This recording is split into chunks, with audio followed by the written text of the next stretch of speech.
buenos días. Este domingo las noticias que den el debate con atención a nuestro auditorio y las noticias Guadalajara se suma a estos temas que a la población han alarmado y queremos tranquilizarlos. Nos han pedido que nos sumemos al tema de la hepatitis aguda. Ya lo tocamos el domingo pasado, pero ante la presencia de 2 casos sospechosos.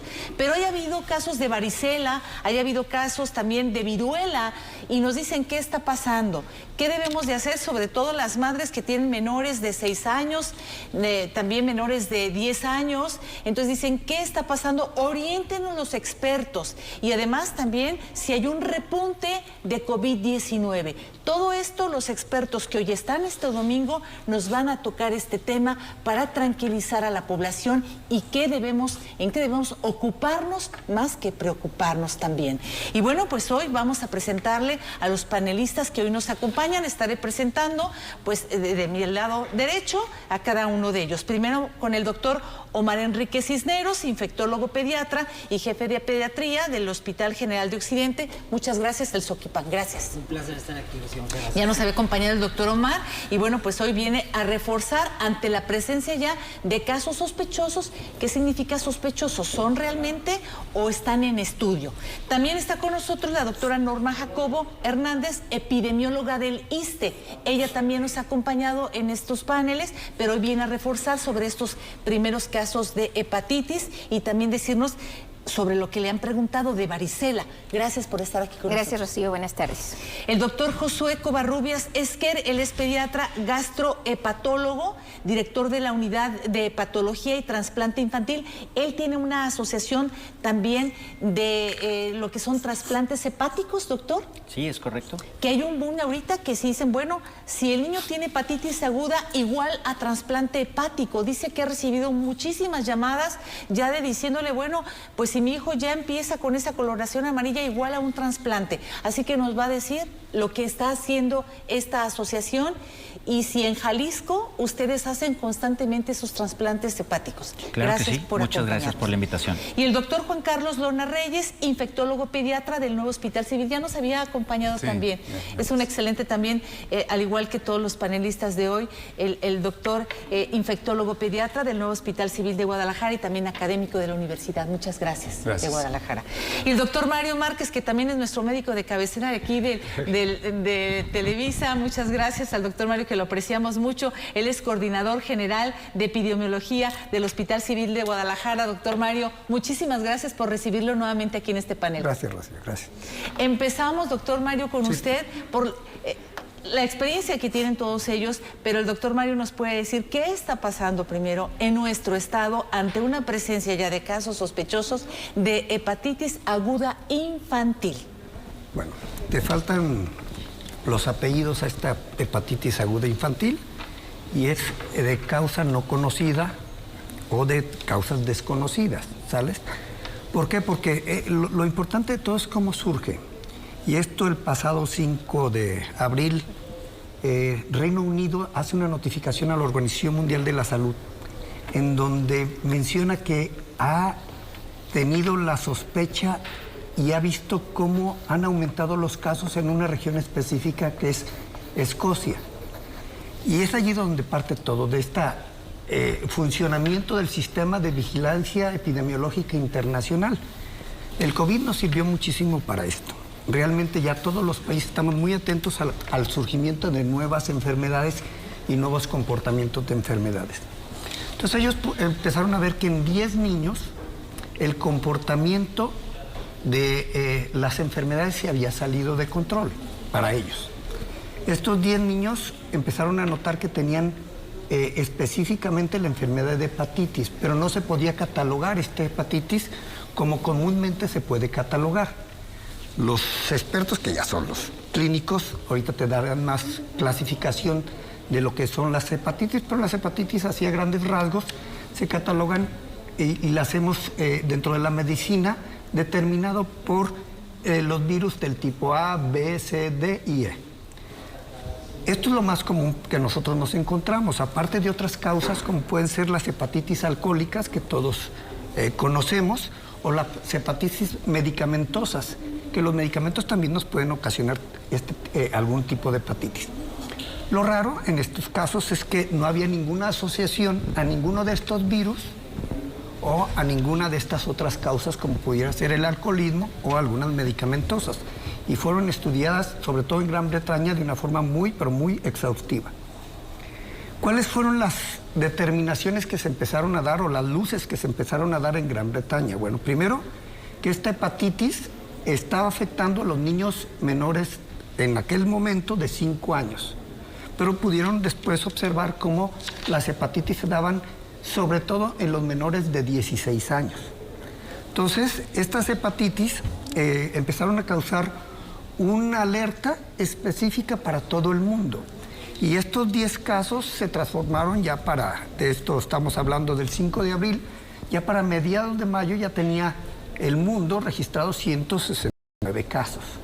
Actualmente hay más de 600 casos en el último reporte de la Organización Mundial de la Salud en todo el mundo. Y aquí sí quiero poner en la balanza de lo que nos estamos enfrentando. Son 699 casos, o 600, perdón, más de 600 casos, perdón, y somos 7,000 millones de seres humanos. Esto no estoy minimizando la enfermedad, pero también tenemos que poner en el contexto. Nosotros como epidemiólogos y como infectólogos tenemos que estar muy atentos de que esto no esté por arriba de lo normal. Y por lo tanto estamos también cumpliendo una función del Reglamento Sanitario Internacional y de la vigilancia sanitaria internacional, en donde nosotros todos estos casos los tenemos que seguir. Pero esto no quiere decir que actualmente en nuestro país estemos entre una epidemia de hepatitis aguda de origen desconocido. Sí estamos identificando casos y sí está el comportamiento de una forma no normal, pero tampoco es algo que está sobrepasando sobre todo los sistemas de salud. Y los pediatras han de estar ahorita muy preocupados, al igual que los infectólogos, porque como clásicas mamás, pues claro, y papás, tenemos la gran preocupación de que nuestro hijo no vaya a tener. Esta hepatitis se empezó a comportar de una forma muy, muy interesante y empezó ya a poderse delimitar, o más bien definir cuáles eran los casos de hepatitis. Entonces, los niños en Gran Bretaña y en el mundo, lo primero que tenían era ictericia, o sea, se ponían amarillitos. O sea, es el primer síntoma. Es el síntoma más común. 7 de cada 10 tuvo ictericia. En la piel y en los ojos. Sobre todo en las conjuntivas. ¿Qué es lo y que en la ven piel. ustedes en su consulta? Sí, el segundo síntoma característico fue dolor abdominal, vómitos, náuseas y algo muy importante que se pudo descubrir con estos estudios es que los niños tenían episodios de letargias. Esto quiere decir que estaban como desorientados en su actuar de los niños. Y todo esto más la aparición de síntomas como, o de signos como son la orina, en lugar de ser clara, se tornó más oscura. Esto, la orina, en lugar de ser un amarillo claro o un amarillo, se torna a ser una orina de color café o de color tipo manzana o Coca-Cola, como le dicen por allí. Y por último, la característica también que estos niños tienen es la situación de que sus heces, en lugar de ser cafés, se tornan blanquecinas. Entonces, todo esto es lo que de veras nos tiene que orientar a los padres de familia a buscar ayuda médica. Hay 3 características de esta hepatitis aguda de origen desconocido. La primera de ellas es que es una hepatitis, pues si hay una elevación de algo que nosotros llamamos transaminasas.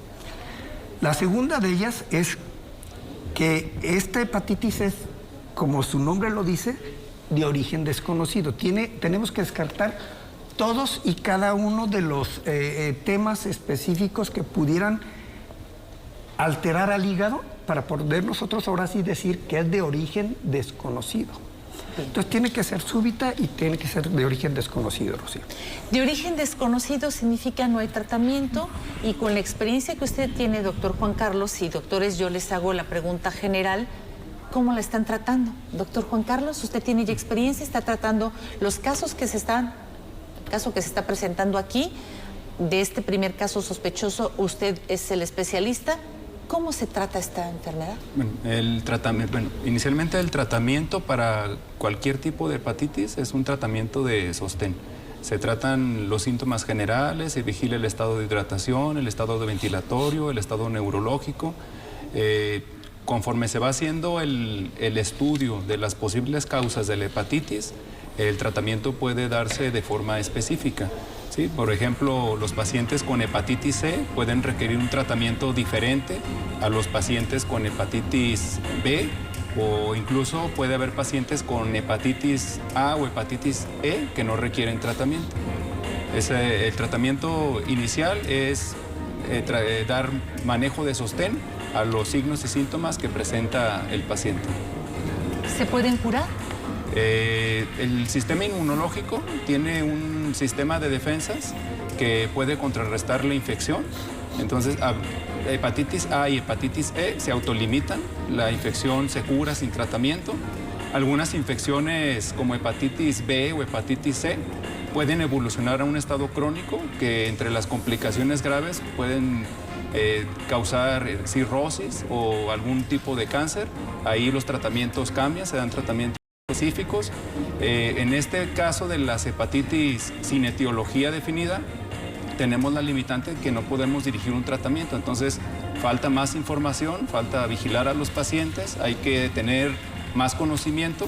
Ya hay algunas propuestas, lo comentábamos la semana pasada, sobre un alto porcentaje de niños que tienen adenovirus, el tipo 41 positivo. Otras hipótesis, que esto se da en coinfección con el virus SARS-CoV-2. La epidemia por este virus pues no ha terminado, tenemos vacuna, ya muchos estamos vacunados, pero sigue habiendo casos positivos, entonces es un aspecto importante que debemos considerar. Bien, esas son las preguntas que las vamos a contestar, que nos las van a contestar al regresar de este corte, si está relacionada o no, o si hay alguna sospecha que tiene que ver el SARS-CoV-2 con esto, con esta hepatitis aguda crónica. Si sospechas de estos dos, ¿cuándo se daría pues ya el diagnóstico, si realmente es o no? Y al haber sospecha de dos casos y se presentan en Jalisco, ya en cascada se registrarían más en nuestro estado. ¿Y qué hay que hacer? ¿Qué dicen los expertos? Todo esto al regresar.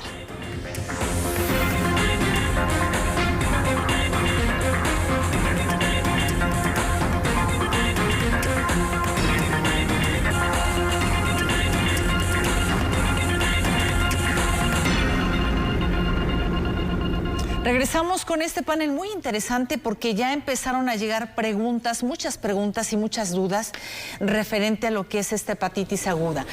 Decíamos, doctora Norma, si hay dos casos sospechosos, ¿quiere decir que en cascada se generarían más? ¿Cuándo tendríamos los resultados? Si es realmente una hepatitis aguda, si hay tratamiento, y si ya nos dice el doctor Juan Carlos que tendría que ver con cuestiones de COVID, igual le hago la misma pregunta, doctor Omar. Bien, bueno, pues definitivamente sí, seguramente en los próximos días vamos a tener el reporte de otros casos, y esto tiene que ver con el fortalecimiento de los sistemas de vigilancia epidemiológica. Así fue como surgieron los primeros casos en Reino Unido y después conocimos el resto en la trayectoria en Europa. En este momento comentarte, Rocío, que ya existe la notificación diaria de todas las unidades de salud del primero, segundo y tercer nivel sobre la red negativa, ¿sí? Esto quiere decir que todas las unidades del país reportan todos los días en una hora en específico a las áreas de inteligencia epidemiológica si se han identificado más casos o no que cumplan con la definición de sospechoso. Y hasta el momento no, solo tenemos dos. Solamente tenemos dos. Pero sí decirles que este sistema es activo y que en el momento que se identifica a un niño con datos de sospecha, entonces se corren las muestras que en este momento se toman para estos niños, que son una muestra de suero, una muestra de sangre y una muestra de exudado faríngeo. Entonces, ¿qué va a suceder en los siguientes días? Seguramente sí vamos a tener el reporte de otros casos, pero como bien lo comentaba el doctor Mario, son casos que van a tener que estudiarse, descartarse de las otras hepatitis para poder decir que cumplen o no con la definición de caso sospecha. La definición de caso es muy amplia, por lo tanto vamos a tener muchos pacientes en investigación. Esto no nos tiene que extrañar y lo adelantamos de una vez en este foro. Claro, va a haber muchos sospechosos porque las hepatitis en la infancia no son raras, son de hecho bastante comunes. O sea, ¿lo ven ustedes en su consulta constantemente? Así es, y tampoco es extraño que no lleguemos a la causa de las hepatitis. Las hepatitis pueden ser, como dijo el doctor, por virus que les guste el hígado y van y se reproducen ahí, o por reactividad a otras infecciones. Es decir, si un niño tiene una neumonía, podría tener una hepatitis reactiva a esta, ¿sí? Entonces, las hepatitis, la elevación de las transaminasas, la inflamación del hígado, es algo que vemos aún en otras enfermedades fuera del hígado.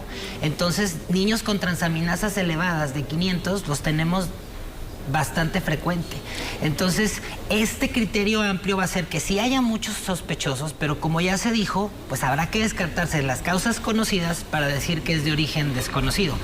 Y este origen desconocido, pues todavía no sabemos si en efecto está asociado al adenovirus o si es otra causa, ¿no? Todavía no tenemos ni siquiera el hecho de que sea infecciosa. Es que surge en medio de una pandemia, surge justo cuando estamos con lo del COVID, surge justo cuando fueron 2 años de este encierro para los menores y están surgiendo pues todo eso, ¿no? O sea, yo creo que ustedes como expertos... Y creo que es muy importante, y abonando a lo que comenta el doctor Omar, esta parte en pediatría, la presencia de hepatitis no es algo nuevo.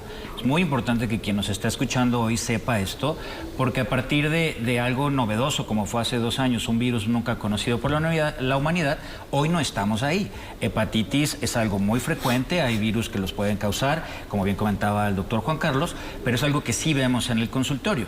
Y el hecho de sospecharlo, pues pueden ir desde síntomas muy sutiles para quien está en casa, pues como un niño que está más cansado, que presenta esa letargia, que tiene náusea, vómitos, puede haber diarrea. Realmente son síntomas muy comunes y muy comunes de esta época. Para pediatría y para gastropediatría, época de calor, iniciamos con gastroenteritis. Estas gastroenteritis, cuando son de origen viral, entre estos virus que les pueden afectar a nuestros niños está este adenovirus, que hoy se ha asociado a esta hepatitis, pero hepatitis en sí es algo que vemos con más frecuencia. Ya a los niños que veamos con una coloración ictérica... O sea, es eso que nos va a dar el punto a seguir al momento de la coloración, porque... Sí, como una piedra angular en la sospecha de algo un poquito más avanzado, claro, por decir delicado, ya es la coloración amarillenta de las escleras en nuestros niños. Esta parte sí, porque ya puede sugerir un proceso de mayor inflamación. El número, como bien comentaba el doctor hace un momento, cuando pedimos exámenes de sangre, las enzimas hepáticas, las transaminasas, que así las conocemos, se pueden elevar levemente. Esta semana médicos, compañeros nos escribían para preguntar, transaminasas que están sobre los 100, 120, nos preocupan igual. Eso se considera una elevación, está fuera de rango, pero realmente... ¿Cuándo debe de ser de? Alrededor de 50, 60, claro, dependiendo la edad y las condiciones del niño. Pero cuando ya empezamos a estar un poco más alertas es cuando estas están por encima de 500. Entonces, hoy en día las familias, los papás tienen mucha información y de alguna manera, pues ellos mismos son los que a veces hacen ya las pruebas a sus hijos.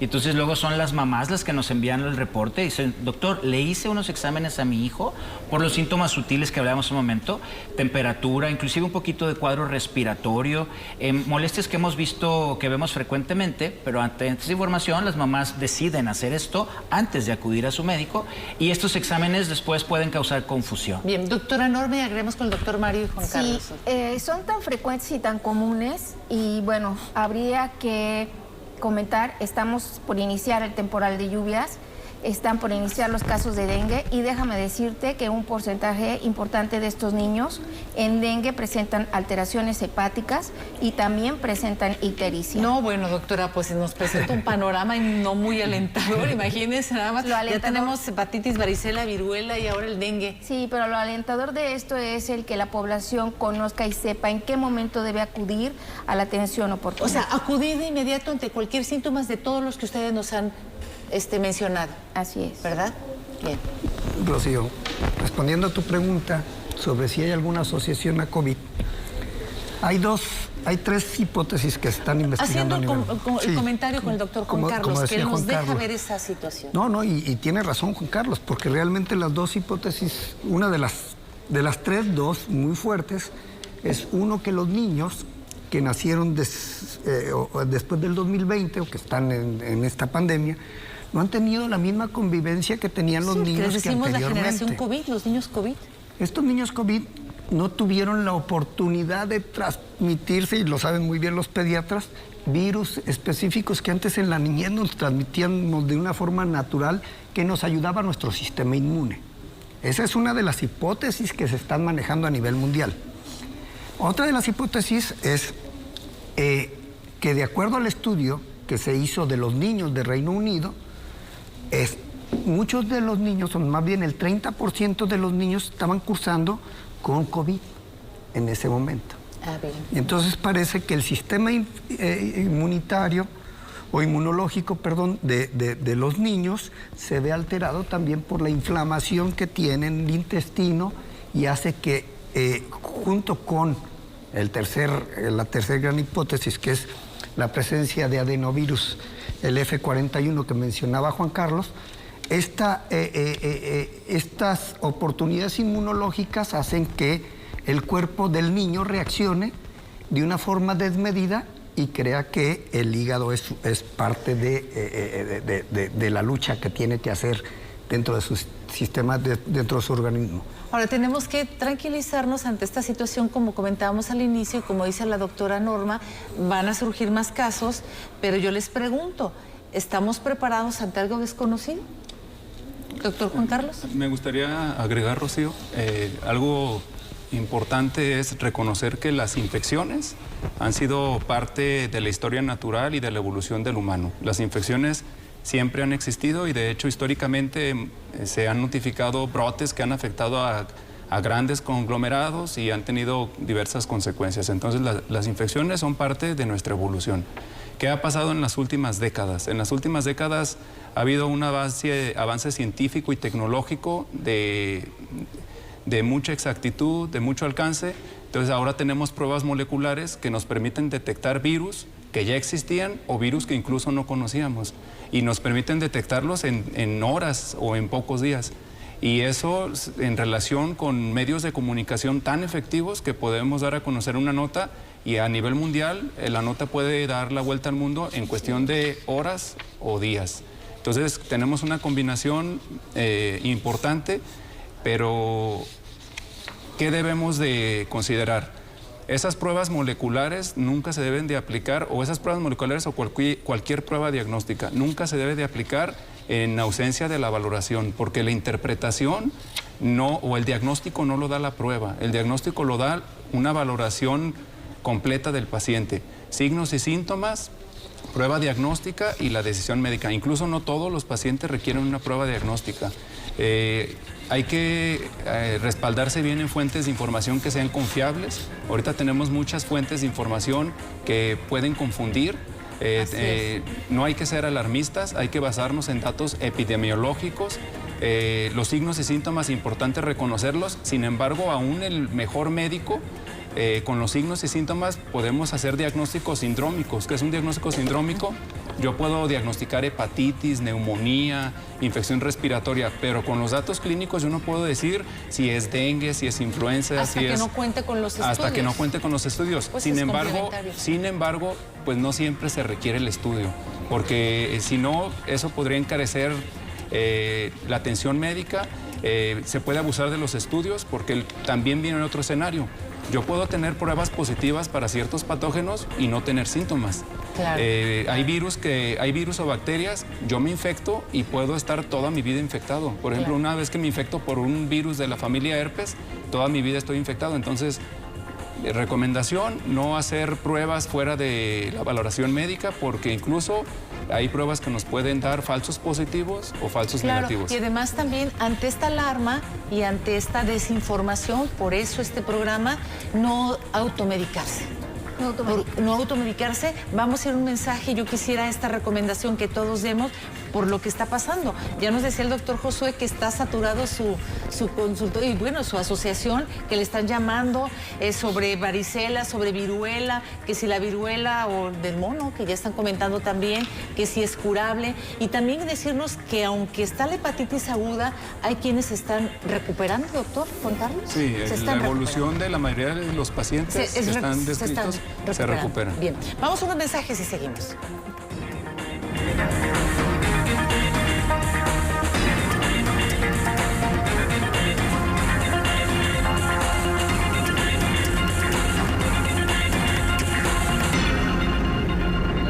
la televisión. Regresamos con este tema muy interesante que todos estamos aprendiendo sobre los primeros casos de hepatitis y que nos están reforzando los doctores. Si usted no se vacunó, no vacunó a su hijo, primero, hay vacuna para la hepatitis A y B. ¿Sí hay vacuna? Sí. Pero si en estos momentos no se vacunaron, porque nos decía el doctor, bueno, es que están llegando, yo no vacuné a mi hijo. A ver, primero díganos el esquema. A ver, complétenlo, doctora Norma, doctor Juan Carlos Omar. Muy bien, el esquema de hepatitis B es al nacer, la primera dosis. Que sí hay vacuna para Que sí hay vacuna. Hepatitis B. Se pone un refuerzo a los 2 meses. Al bebé. Y un refuerzo a los 4 meses. Si no se vacunaron es momento. Perdón, a los 6. A los 6. Si no se vacunaron, pues hay que iniciar otra vez el esquema. Que vayan a su cualquier edad Bien. se puede iniciar el esquema. De hecho, en los profesionales de salud nos revacunamos frecuentemente contra hepatitis B porque es uno de los factores de riesgo por los accidentes con agujas Quirúrgicos. contaminadas. Exacto. Hay un refuerzo que se le da a los adolescentes a los 11 años. Es decir, la hepatitis B es una hepatitis crónica de la que debemos estar protegidos porque la prevalencia a veces es desconocida en la población. Es decir, hay personas que pueden tener hepatitis B y nunca enterarse hasta que tienen consecuencias, como lo dijo Juan Carlos, de problemas hepáticos graves. Y la otra vacuna que existe es para hepatitis aguda, que es la hepatitis más común de la infancia, es la hepatitis A, que se recomienda a partir del año. Y está pasando algo muy importante ahorita, que todo mundo se quiere vacunar contra hepatitis. Y no hay vacunas de más, eso es cierto. Las vacunas siempre aplicarlas es lo mejor, pero tampoco debemos de caer en una alarma de que ahora todos nos tenemos que revacunar para hepatitis A. Número 1, no es la hepatitis que está pasando o que estamos buscando de origen desconocido. Con esa vacuna, pero sí es una hepatitis que va a hacer caer en un caso sospechoso. ¿Me explico? La hepatitis A va a hacer que el niño, a lo mejor en un porcentaje pequeño, caiga en ictericia, en dolor abdominal, náuseas. La mayoría de las hepatitis A ni nos damos cuenta. Muchos niños pues pasan sin ponerse amarillos y a veces pasan sin que se diagnostique y a veces nos enteramos ya al final en algún examen de laboratorio ya de adultos que tuvimos esa hepatitis porque tenemos tenemos anticuerpos, ¿no? Entonces, sí está pasando que la gente quiere ahorita vacunarse. No está del todo mal que lo hagan porque las vacunas se protegen, pero no es, eso no te va a dar necesariamente la protección hacia este origen desconocido. Y solamente comentarte que es muy importante que acudan a su vacunación. Muchos de los niños menores de 5 años actualmente no tienen sus esquemas de vacunación completos, porque durante la pandemia nadie quería acercarse a una unidad médica. Claro. Entonces son niños que posiblemente no tengan este esquema completo y bueno, pues este es el momento. El momento para hacerlo. Sí. Bien, doctor Mario. Bueno, estamos hablando de causas conocidas, hepatitis A, hepatitis B, C, D y E. Dentro de las causas conocidas, la A y la E son hepatitis que se relacionan un poquito a nuestros hábitos y costumbres. Y algo importantísimo que es en lo que actualmente para hepatitis de causa no conocida o de etiología desconocida, es importante es que estamos enfatizando muchísimo en todo el mundo en seguir teniendo medidas preventivas, sobre todo de higiene personal. O sea, todo se basa en la cuestión de higiene. Todo se vuelve a basar en la cuestión de higiene. Entonces, a los niños hay que lavarles las manos de una forma muy frecuente. Hay que utilizar gel. El gel aunque sean bebecitos. Aunque sean bebecitos, sobre todo los que conviven en cuestiones hasta dicen que sus juguetitos escolares y comparten juguetes. Los pediatras saben más que yo de esto, pero sí es recomendable hacer una limpieza de todos estos juguetitos. ¿Por qué? Porque tanto la hepatitis A como la hepatitis C, como esta de origen desconocida, tienen en común una de las hipótesis que te decía es el adenovirus, que los adenovirus también están relacionados a la cuestión de la limpieza. Bien. Entonces, en una idea oral. Pero aprovechando el foro y la oportunidad, esto que comentaba el doctor Mario hace un momento, me parece importante decirlo de una manera distinta. Una de las causas que se están investigando en por qué puede haber un motivo de esta nueva idea de hepatitis tiene que ver con niños no expuestos o no haber tenido el contacto con otros niños. Esto es muy importante porque desde el punto de vista de teoría... Esa es la más, hasta el momento, la más fuerte. Es un tema muy importante porque estos niños que nacieron, como bien comentaban, en el 2020 o los que no, la edad que se ha reportado, porque hay reportes de diferentes lugares del mundo, la edad promedio está entre los 3 y los 5 años, menores de 16. Pero esta idea, los que nos dedicamos a pediatría y particularmente a gastro, es un concepto relativamente nuevo y muy importante que se llama microbioma, que tiene que ver con la capacidad del cuerpo de tener contacto con virus, bacterias, levaduras, hongos, y que ese microbioma en el interior del cuerpo de ese niño lo va a proteger. Y esto de una manera natural. Pensar en las medidas que estamos hablando, por supuesto que son muy importantes, que son las preventivas en cuanto a aseo, higiene. Pero ¿qué pasa cuando los niños no han tenido contacto con ningún otro niño durante todo este tiempo? Yo creo que es importante porque para mí como pediatra, lo digo mucho en el consultorio, pues las mamás ante esa preocupación lo que han hecho es aislar a sus hijos. Originalmente por la idea COVID, que estuvo muy bien, ya pasó un tiempo, todavía tenemos algunas situaciones que estamos ahí, pero desde el punto de vista, lo que vamos a ver para los próximos años o se está previendo, proyectando, vamos a empezar a ver este tipo de enfermedades como esta, en teoría nueva hepatitis, en los niños. Los niños habían estado excluidos de todo el tema. En COVID no habían sido los niños los afectados. Claro. ¿Por qué ahora sí? Porque el sistema inmunológico de los niños, al no tener contacto con otros niños, se va a ver afectado desde el punto de vista microbiómico. ¿Quiénes son las bacterias y los virus que están dentro de ese niño, claro, sanos, de una forma sana? El concepto más conocido de medicina se llama probiótico, y esto pareciera que hoy son gotitas y no es únicamente eso, pero los niños que los hemos aislado, y si la idea sigue siendo, no quiero que mi hijo vaya a la escuela, no quiero que mi hijo vaya al kinder, mi bebé nunca ha ido al kinder, ese sistema inmunológico de ese niño va a estar afectado para otras cosas. No nada más para esto, la época del año en la que estamos hoy es épocas de gastroenteritis. Pero ¿qué va a pasar cuando esos niños, lo vimos desde el año pasado, vayan o regresen y no hayan tenido contacto con nuevos o ideas de nuevos virus respiratorios o otras situaciones? Porque va a ser incongruente, ¿no, doctor? Porque nos dice el doctor Mario, sí hay que seguir con esa higiene y sus cuidados, pero excesivos con esta generación COVID, de tenerlos encapsulados, pues entonces nos está dando lo que usted está comentando, futuro. Inclusive, Rocío, ni en COVID ya nos dimos cuenta de que no es necesario tener tantas exageraciones como lo que se pensaba al principio de la pandemia, ¿recuerdas? Claro, claro. Donde teníamos que túneles de ozono y tapetes de no sé qué, era demasiado y hacíamos limpiezas exhaustivas. No, y tiene razón Josué, no va por allí el tema ni el mensaje. El mensaje es hacer nuestra vida normal, claro, sí, pero con medidas específicas de higiene naturales que todos debemos de tener. Doctor Juan Carlos. Sin embargo, el aislamiento, referente a lo que comentaba el doctor Josué sobre las hipótesis que hay para este tipo de hepatitis, a mí me parece que el aislamiento de los pacientes que hubo no es suficiente para explicar esta presentación. ¿Por qué motivo? Uno, porque el aislamiento no es absoluto. Finalmente los niños se mantuvieron en contacto con sus papás que salían a trabajar, sus papás que salían a otras áreas. Tenemos altos porcentajes de la población que es muy difícil aislarlos. Vivimos en condiciones de hacinamiento.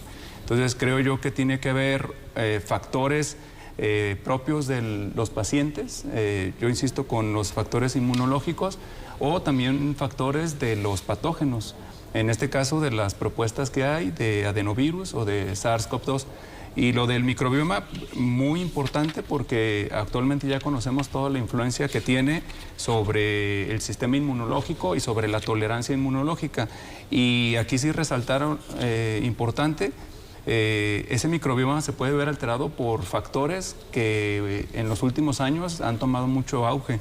El uso indiscriminado de antibióticos, claro, el uso de antiácidos. Entonces, todo eso no sabemos de qué forma ha modificado nuestro microbioma, nuestro sistema inmunológico, el hacinamiento.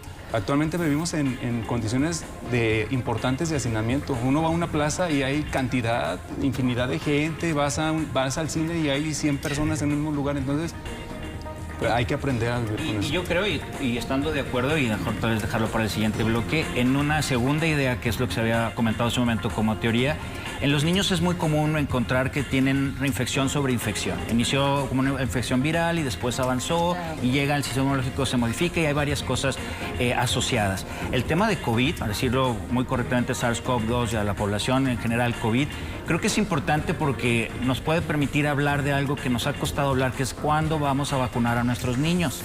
Hablando específicamente desde algo que está asociado a esto en función de, dijimos, a los niños no les pasa nada, los niños si les da COVID lo van a pasar muy bien, no hay ningún problema alrededor de que si se infectan, y hoy decimos, si les da COVID, parece ser que a las 4, a las 6 semanas post-COVID, esa infección altera su sistema inmunológico, particularmente la parte digestiva, donde el sistema inmunológico, el 80% de nuestro sistema inmunológico se produce en el intestino. Este virus llega ahí, afecta, y 6 semanas después llega otro virus que ya lo conocíamos y nos da una afectación mucho más fuerte. Lo que deja en la mesa la idea en estos niños, muy importante aclarar, los que hoy están reportados, ni uno solo había estado vacunado. No hay una asociación entre la vacuna ahí es parte y que de eso los fuera. estudios que están. Pero está lo contrario. Y si los vacunamos, quiere decir que los vamos a proteger. Hoy estamos vacunando arriba de 12 años a nuestros niños. Pero y de los 12 años, ¿qué y los pasó? más pequeñitos que tienen que ver con esto, Claro. eso nos permite hablar también de esto, que es un tema muy importante en protección, si es que vamos a descubrir que se asocia a con COVID. la situación del COVID. Vamos rápidamente a unos mensajes y regresamos. Qué rápido se nos acabó el programa este domingo, porque ya regresamos a las conclusiones. Me están pidiendo aquí que les pregunte sobre varicela y sobre viruela, que en las conclusiones cada uno nos diga también sobre qué opinan sobre esta situación a los padres de familia, sobre este tema de varicela y viruela, en sus conclusiones. Regresamos con cada una de las conclusiones con los médicos.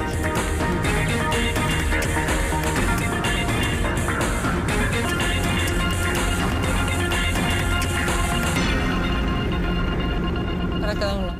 Bueno, regresamos ya para concluir. Muy interesante porque nos tranquilizan, nos orientan, nos informan y como le decía, pues hay que ocuparnos de lo que estamos viviendo. Ya estamos viviendo, les decíamos, una pandemia. La hemos vivido, la hemos superado, hemos salido adelante, hemos aprendido de ella, pero ahora tenemos pues en mente todo lo que está pasando con esta hepatitis aguda que están los expertos investigando. Me preguntan que también dentro de sus conclusiones hablen sobre la varicela y sobre la viruela. Sus conclusiones, doctor Omar.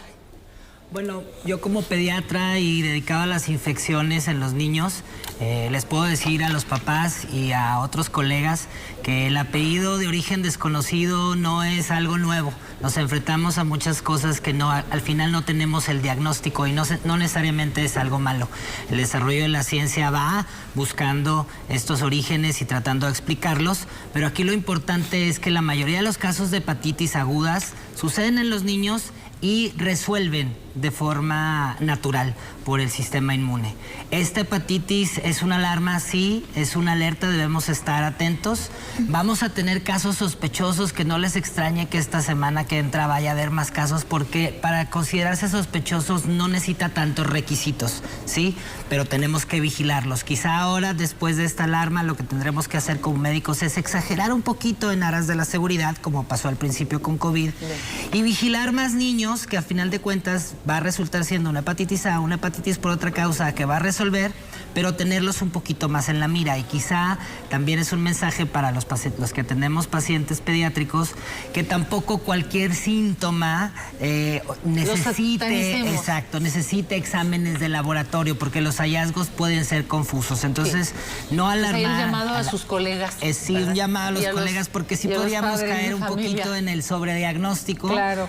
Y en la alarma, y entonces no fijar los ojos donde realmente deben estar. Bien, muchas gracias, doctor Omar. Bueno, solamente enfatizar que una alerta epidemiológica no es lo mismo y no es el objetivo de alarmar a la población, es solamente informarla. Y uno de estos ejemplos es la viruela del mono. No es una enfermedad nueva, es una enfermedad endémica registrada por primera vez en 1970, o sea, hace 50 años, que ahorita está teniendo un repunte.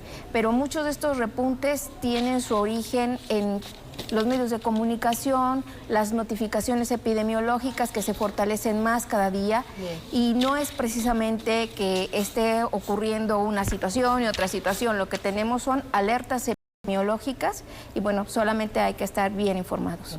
Muchas gracias, doctora. Doctor Josué.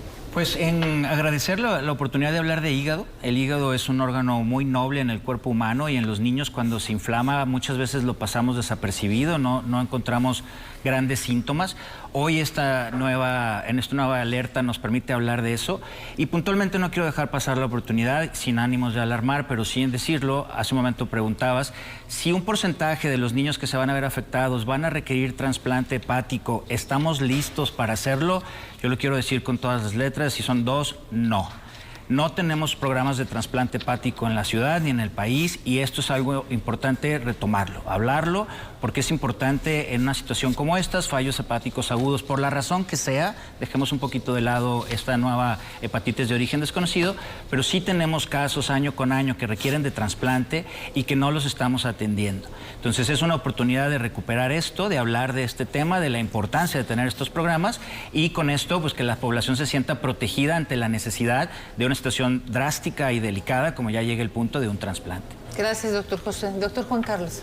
No, nomás resaltar que las epidemias, o en este caso la pandemia, siempre van a ser un área de oportunidad para aprender y para mejorar lo que necesitemos. La población que debe de aprender, dónde se informa, dónde toma la información, con quién se debe de acercar a pedir información. Los médicos que debemos aprender, tenemos que tener una formación continua porque simplemente de SARS-CoV-2 hace 2 años no conocíamos nada, entonces ahora hay un cúmulo de información que sería imposible leerlo todo. En relación a la viruela, ya lo comentó la doctora, es un virus que ya se conoce. ¿Por qué hay reportes en otros países fuera de las áreas endémicas? Hay que analizar qué está pasando, si es el cambio climático, si es la movilidad de personas, que ahora el mundo parece que se ha hecho muy pequeño, si es la movilidad de especies que pueden ser infectadas también, que también eso hay que cuidarlo. Entonces falta mucho por aprender, pero hay que estar en alerta y hay que siempre informarse y hay que tomar las mejores decisiones con calma. Bien, gracias, doctor Juan Carlos. Doctor Omar, ¿cómo cierra? Mario, perdón, doctor Mario, ¿cómo cierra todo este panel? Yo creo que es muy claro el mensaje que debemos dar a la población. Primero, estar tranquilos. Realmente las 2 enfermedades que se están mencionando en este momento son de especial interés epidemiológico, sobre todo. Como dice la doctora Norma, es una alerta para nosotros desde el sector salud, no una alarma para la población, pero también nos tiene que llevar a recapacitar en ponernos al tanto y de la mano con la salud pública. Tenemos que seguir vacunando a nuestros pequeñitos, tenemos que seguir enseñándoles que las medidas de higiene son importantes para poder prevenir enfermedades. Tenemos, a final de cuentas, que enseñarles, como lo decía el doctor Josué, que la vida se tiene que vivir, que la vida no es una burbuja en donde no podamos nosotros estar interactuando ni con otros niños, ni coartándoles su forma de felicidad, como es jugar. Entonces creo que, a final de cuentas, el mensaje principal es: déjennos a nosotros como sector salud hacer nuestro trabajo desde la epidemiología. Los papás tienen que estar muy atentos, eso sí, y educados a poder identificar la sintomatología que permita acudir con el médico de forma inmediata. Creo que ya la dijimos aquí, entonces ese es el cierre de mi parte. Y algo que ustedes decían muy importante, que nosotros tenemos una gran responsabilidad como medios de comunicación de orientar, de informar, pero tomando en base pues los canales oficiales. Definitivamente. Como lo es el sector salud, como es cada una de las instituciones, como es el ISSSTE, el IMSS, es pues los hospitales generales, como es el Hospital Civil también, las asociaciones que forman también una parte importante, porque muchas veces se van por otros canales y empieza el pánico. Como decía también la doctora, no empieza el pánico y la situación es alarmar, ¿verdad? Y que nos diga aquí el doctor Juan Carlos también, ¿cómo van los pacientes? ¿Van bien, doctor Juan Carlos? En lo que yo conozco, hasta el momento sí. Van bien. Pues esperemos que todo esto esté a favor y que todos completen su esquema. Todavía tenemos de platicar, todavía nos quedan 3 minutos de decirle que completen su esquema de varicela, de la viruela. ¿Todavía hay varicela y viruela, sí, verdad? Viruela no. ¿Viruela ya no hay? No, viruela es la única enfermedad en el mundo. Bien. ¿Todavía tenemos, y si tenemos varicela?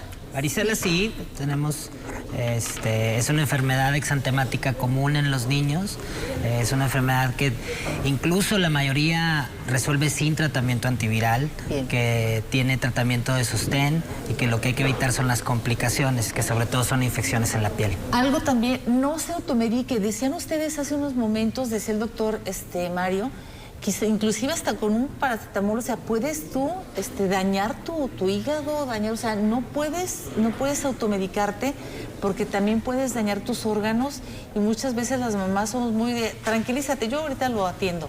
Y lo le bañan damos... y para dormir su paracetamol con dosis no indicadas generalmente o en algunas ocasiones sobredosis que causan daño hepático. Que causan daño, imagínense nada más, esto está terrible, así que no automedicarse y ante cualquier síntoma, doctor Mario, es decir, el síntoma nuevamente lo repetimos, el síntoma es si está amarillo, doctor Juan Carlos. Sobre todo eso. Puede haber también síntomas iniciales inespecíficos, dolor abdominal. El dolor abdominal como si fuera una vómito. apendicitis o como si fuera una diarrea. Puede ser muy variable, entre los mismos Es muy pacientes puede confuso ser muy también, ¿verdad? diferente.